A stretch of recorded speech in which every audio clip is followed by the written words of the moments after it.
So, you want to save the world with clean energy?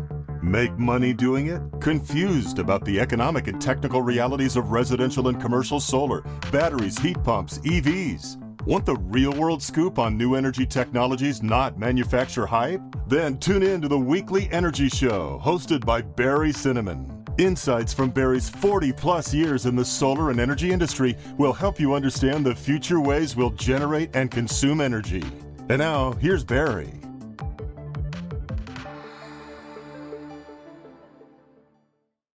Welcome to this week's Energy Show. Over 1 million homeowners have solar. Now, we have a lot of old customers at Cinnamon Energy Systems. The customers aren't old, but their systems are. Now, on these older systems, we occasionally do maintenance. Most commonly, we replace old inverters. Now, sometimes, usually after about 10 or 15 years, the customers need us to remove the system, remove the racking and panels so that they can re-roof. Now, usually doesn't happen, but sometimes if people put a system on an older roof and they might get leaks in the other parts of the area, of the roof area, they might want to do that. So we do what we would call an R&R. We also take care of the occasional monitoring issues. That's when the monitoring system that works with your inverter isn't exactly working properly. It's kind of historically most common with microinverter systems and systems that don't have cellular monitoring. But we found that any system with cellular monitoring works really, really well. And now we're getting a lot of requests for battery storage upgrades. So it's increasingly common for customers to say, hey, I'm interested in batteries, or I have an old system, 10 years, 15 years old, and they want to upgrade the system or replace it. And it's kind of like, people say, hey, when I've got a car that's 10 years old, it's time for a new car. It doesn't necessarily apply to solar, and we'll talk about that on the show today. Now, most of what we're going to be discussing is the nature of solar panels, and they are really reliable. There's no moving parts. They just keep working. They're kind of like glass. Solar panels aren't like an old car that you need to replace every 10 years or so. These old panels still work almost as well as brand new panels. The only big difference between the old panels and the new panels is the newer ones are more efficient. So the old ones are still generating electricity. They're still reducing your electric bill if you have an old system on your roof. But under certain circumstances, you might want to upgrade. And we'll talk about that. All right. Now, regarding these old panels, pretty much ever since we got started in 2001, every solar panel that we installed was guaranteed to degrade less than 0.5% a year. And these panels had a 25-year warranty. So after 20 years, you'd only lose about 10% of the output of the system. And there was pretty good guarantees on these systems. Now, 0.5% degradation a year is pretty darn good. I wish I only degraded that much as I get older. But when we kind of look at some of these older panels that we installed 15, 20 years ago, a lot of them, they're almost all still good. I remember the manufacturers like Kyocera, Sharp, Suntech, a couple of Japanese companies, and some early Chinese companies, really, really good and reliable. And there's a lot of even older U.S. panels from companies like Siemens and Shell. Actually, it was the same. SunPower. Those things are still working great. Old SunPower panels are great. But, when we're kind of doing upgrades and maintenance on older systems, we're just seeing, and this is anecdotal, it's not incredibly scientific, but some of the older panels just aren't as good. There's some manufacturers that came out in the early part of the 2000s, new manufacturing processes, maybe not as experienced. They made products that weren't as reliable. And some of these old, less reliable panels are really tricky to service. So we get calls from people who have something that might have been installed 20 years ago, and they're wondering why the system's not working well. And we go take a look at the panels, and there might be problems with the junction boxes, or there's degradation within the cells because moisture got into the backsheet. And those are really, really hard for us to fix. And in fact, most installers don't even want to touch it. And when there's certain kinds of solar panels there, and customers say, hey, can you fix my system? Our response is, in our experience, we're never going to get it working right, and it's going to be a black hole of money. Now, even more common, and this is just something that's pretty easy to generalize, building integrated photovoltaic systems, or BIPV, they've almost never succeeded in the marketplace. And these are cases where you've got solar cells mounted on some kind of shingle, whether it's mounted on a slate shingle, whether it's mounted on a curved shingle, whether there's 3 little groups that are put together that are the same size. as 3 flat roof tiles, or even if it's directly applied to a standing seam metal roof like the old Unisolar stuff. These things didn't last as long. And the problem is, since they're embedded in your roof, they're actually part of the roof. You can't replace the products. I mean, they're still generally working as a roof tile, keeping the water out, but they stop working as solar. There might be a problem with wiring, there might be a problem with the cells, moisture gets in, whatever. And the problem is that you can't replace them because the companies are no longer making them or they're out of business. And even if you were able to get some of the replacements or kind of fudge something in there, they're not going to electrically match. You're going to have to do major roof surgery. So I'm very cautious about building integrated photovoltaics because they really haven't been sustainable in the marketplace. Whereas if you have a 20-year-old system with some traditional glass panels with aluminum frames, we can pretty much always get those working again and find something that's going to work or make a few changes to your electronics and get it to work. But if it's BIPV, it's really tough. Okay, now, let's talk about the economics of doing this. And we're just talking about the pure economics. You have a system that you put in 2001, you're thinking about upgrading it, or you're thinking about putting in batteries or replacing a really old inverter. And you say, gee, what are the economics of just replacing all my solar panels? Well, let's look at that. It almost never makes sense to upgrade your old panels, to take the old panels off and put in brand new panels based on pure economics. And here's why. I mean, let's say the new system is 20% more efficient than the old system. So let's say you had a system that was, say, 15% efficient, and you're going to put in a system that's now, let's say, up to 20% efficient. That's 5%. It's maybe a little bit more, 20%. That's more efficient. Now, let's kind of look at the numbers on that. So if you improve the efficiency of your solar panels by 20%, you're going to save another $2,000. And let's say you used to save about $2,000 a year with your old system. Old system's working, you save $2,000. Now let's say you want to put in that new system that's 20% more efficient. You're going to save another $400 a year. Gee, that's pretty good. But let's say it costs $10,000 after the tax credit to take off those old panels, take off the old racking, because you're probably going to want to replace the racking, put in new panels. You're looking at $400 savings and $10,000 cost. That's a 25-year payback on a new system. And you got to remember also that old system's probably going to keep chugging along and working for another 10, 15, 20 years. So in reality, if you've got old panels on your roof and they're from good manufacturers, and installers have some good information about what are good, reliable panels, and they'll warn you when you might have something that's a little bit flaky that you might want to replace. But if you've got good panels, something from SunTech or SunPower or Kyocera or Sharp, these old systems, you might as well keep the old panels. They're just going to keep working. And I'd recommend that if you have any room at all, you're much better off just putting in new panels to save even more money on your electric bills. That's kind of the way to look at it. Now, when should you seriously consider upgrading? Well, there's a bunch of situations where it makes a definite sense. So let's say you're buying an EV and you suddenly have an increase in electrical usage, and we'll talk about how much electricity an EV uses in a minute. Then it might make sense to add more panels, or it might make sense to remove all the old ones and put in a much bigger system. Let's say you really want battery backup.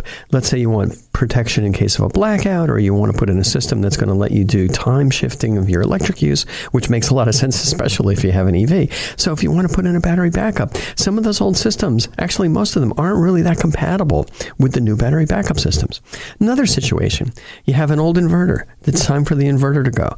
It's interesting to look at that. A lot of our customers, when the inverter goes, we say, hey, instead of putting in a 3.8 kilowatt inverter, why don't you put in a 5 kilowatt inverter and add a few more panels? And the good thing about doing that is the new inverter then applies, that qualifies for the tax credit.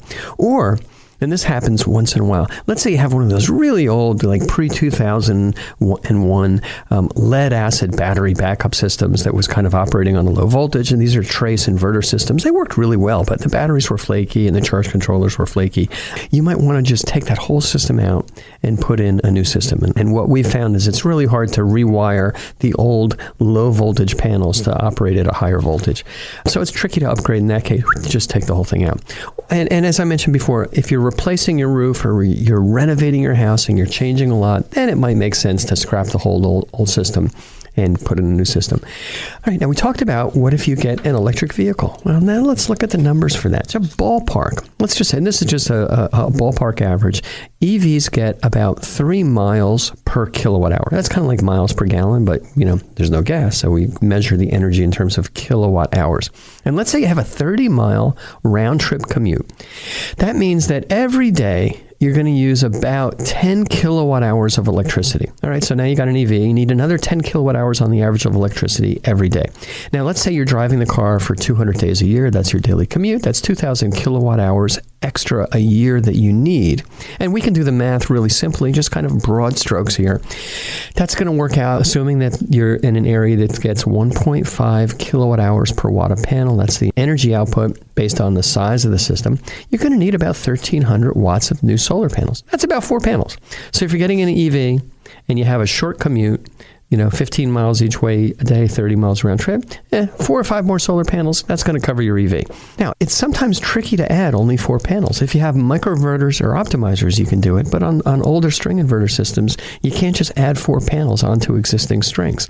So you need to maybe add 8 panels, and you need to upgrade your inverter.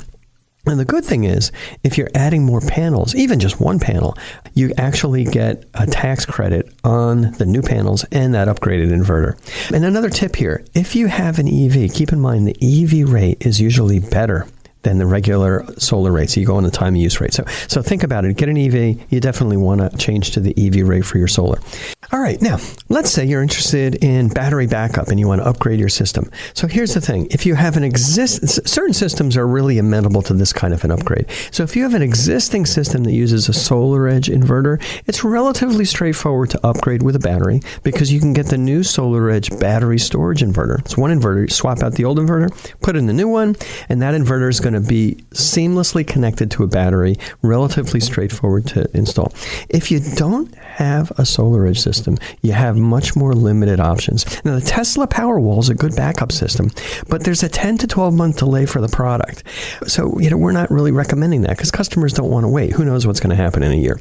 Now, SMA, really great inverter company, they announced a backup system about a year ago, and it's expected to ship sometime this summer. They've been taking their time to make sure that it's actually operating perfectly well when it hits the market, doing both backup power and energy arbitrage. Now, also, certain backup systems also provide greater electrical savings because they operate more efficiently. And it's kind of getting into the weeds of the way the system's designed. I really like the SolarEdge system because it's got a design called DC coupled, which means if there's a power failure, the solar goes to directly charge the battery, whereas in other systems, they're AC coupled, and you have to actually, when you're recharging the battery, you got the solar, which is DC, it's converted to AC, and then you need to go rectify that AC again back into DC to charge the battery. So certain systems are better. Now, also keep in mind, if you put a battery backup system in and upgrade your system, you're eligible for the investment tax credit. So that's an extra 30% savings. Now, what if you're just replacing your old inverter? All right, now, inverters, these are those boxes that go on the wall. And if you have an N-phase system with microinverters, you probably don't have that box. But typical string inverters, they last 7 to 15 years depending on the design. Heck, I talked to a customer in Berkeley last week. He has a system that we put in 2001. The system's just chugging along. It's working great. And he actually did some calculations and found that over the past 18 years, he only degraded about 0.4% a year, and that's including the inverter. That's pretty good. Now, the new systems, the inverters are guaranteed to last 10 to 12 years, and you can easily get an upgraded warranty to cover 25 years. Now, it's fairly straightforward to replace an old inverter. And keep in mind, if you're just replacing an old piece of equipment, it's not eligible for the investment tax credit. But that's where if you add some panels, you are eligible for the inverter on the investment tax credit. So what happens is a lot of customers, they say they have 20 panels, the inverter died, they want to get a new inverter. We say, hey, put in 8 more panels, we'll put in the bigger inverter, and then you get a tax credit on the inverter, and you're going to be able to offset even more power. So a lot of customers do that. All right.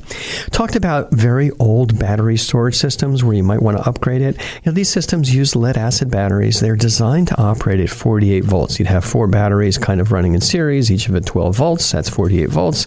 And these lead-acid batteries have a charge controller. They require maintenance. And if they're not maintained perfectly, which almost nobody does, they have to be replaced every 5 to 8 years. And what happens is if you have old, tired lead-acid batteries in a system, your system efficiency goes way, way down. And they're really hard to kind of upgrade those. It's not easy to rewire the panels that are feeding those 48-volt batteries for the current high-voltage string inverter, SolarEdge type systems. And obviously, you're not going to put in microinverters. So the best option in that case, if you have one of these old battery storage systems, even though the trace inverters still may be working, it might be best just to replace all the panels and the inverters. Okay. What if you're replacing your roof or renovating your house? And this is pretty common. We call it remove and replace. You might have a leaky roof. Heaven forbid the leak is under the panels, but maybe the leak is on another part of the roof. And your roofer says, gee, we want to replace the whole roof. We don't want to just leave the older roof underneath the panels. You need to find a qualified installer. Pretty much anybody can take the panels off, but you want to find somebody that takes them off the right way so that they can be reinstalled. So what we commonly do is remove the panels, we remove the racking, remove the conduit, we store everything on the side of the house, the roofers re-roof. Once the roof is redone, then we just install new state-of-the-art flash roof mounts, hopefully reinstall the racking. Usually we can reuse the conduit, and then we put the panels up, we clean them up, and they pretty much operate almost as new. But it's not super cheap. Figure maybe $3,000 to $5,000, depending on the system size and the age. And actually, if you were going to add some new panels, you could qualify for the investment tax credit on some of those new panels. All right. Now, here's my advice, kind of at a high level, for people with existing systems. First, try to keep your panels, your existing panels, since they're almost always still working. Now, the exceptions to that is if you have an old BIPV system, and that's really tricky to address, or if you have some panels from a really old company, one of the companies that might have gone bankrupt. Sometimes these companies often go bankrupt when their products don't really last, and then they have a lot of warranty claims, and they basically throw up their hands and say, we can't deal with this. Yeah, here's a typical example, Suniva. We've got a lot of bad Suniva panels, and we've been replacing them one at a time. Really, it's on our own nickel because Suniva's they're gone, they're bankrupt, they're not meeting the warranty, so we're just paying to replace that because it's our moral obligation with the customer to keep their panels working. But if you don't have some of these defective panels, and your installer will tell you what's good and what's bad, it's better to keep the old panels, add on to your system, and just kind of keep going that way. Now, keep in mind, some panels and inverters aren't completely interchangeable. So that's why it's good to find an experienced installer that when you want to replace that old inverter, they can make sure that the electrical characteristics of your existing solar panels are working. So here's a typical example. We have a customer that has an old Evergreen system. It's a company that was based in Massachusetts. They had something called string ribbon technology. It was a cheap way of making solar cells, but they were kind of non-standard. Panels were pretty good. I'm not aware of really any major problems with the panels, but this customer had somebody doing some roofing work, gutter work, and they broke one of the panels. And you don't want to leave a broken panel up there. Trust me, it's not something that's good. It's going to hurt the output of the entire system because that one panel is going to decrease in output, and that's going to pull down the output of the entire system. The customer said, all right, well, can you replace that panel? Well, the reality is those were kind of idiosyncratic panels, hard to find a replacement for, but it's pretty straightforward for us to just remove one panel in one of the strings, move things around a little bit, and without changing the inverter, get the system to almost back to where it was originally operating, minus one panel. But that's where you need somebody that's experienced that can look at the voltages on the panels, the current on the string, and make sure that they can find something that fits in. What also happens, this has happened to a few customers where you might have an unusually shaped panel, and if you have a nice rectangular array, it's not easy to just kind of put a panel that's like 4 inches wider and 2 inches narrower in with the other panels. Not only is it going to look right, it might not fit on the rack, so the design work kind of can get a little bit tricky.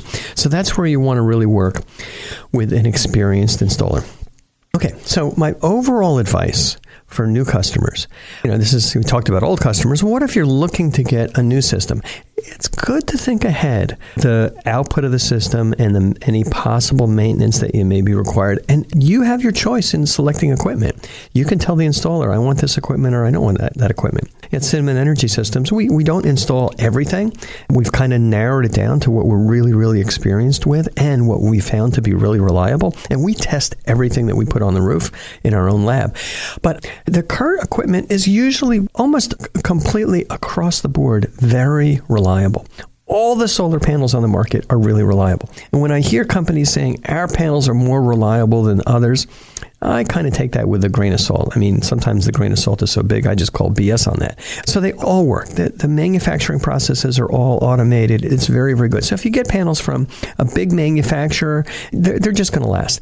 Now, the place where you have to pay me a little attention is make sure that you select an inverter, electronics, they're going to meet your needs. And the only trick right now, and it really relates to expanding your system or adding backup power, because there's very limited choices for systems that provide battery backup power. So talk to your installer about that. Candidly, what we found is we like the SolarEdge solution because that allows us to do something called DC coupling. It's more efficient, and you only need one inverter. Whereas the AC coupled systems, you have a solar inverter, and then you have a battery backup inverter, and then you have to get those two inverters to talk to each other, and they don't always talk perfectly, and they're also less efficient.